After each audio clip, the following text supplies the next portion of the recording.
Mga bro, exciting update tayo ngayon. Nakarating na sa Clark Air Base noong December 9, 2024, ang ikalawang batch ng 5 Sikorsky PZL Milak S-70I Black Hawk Combat Utility Helicopters para sa Philippine Air Force.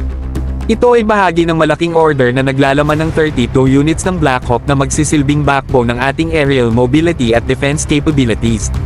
Alam nyo ba mga bro, na ang Black Hawk helicopters ay may kakayahang magsagawa ng iba't ibang mission.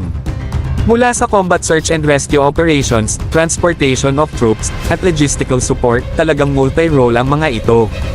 Hindi lang ito helicopter, ito ay essential na tool sa modernisasyon ng ating military. Isipin nyo mga bro, pangalawa na itong batch na dumating, at ito ay malaking hakbang patungo sa pagpapalakas ng Philippine Air Force.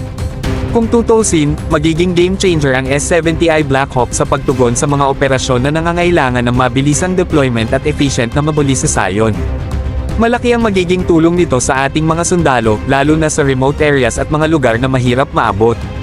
Dahil sa acquisition na ito, hindi lang ang kapasidad ng Air Force ang tumaas, kundi pati na rin ang ating strategic position sa pagtugon sa mga hamon sa security. Sa harap ng mga pagbabago sa geopolitical landscape, ang pagpapalakas ng ating air assets ay isang malinaw na mensahe ng ating commitment sa seguridad at modernisasyon.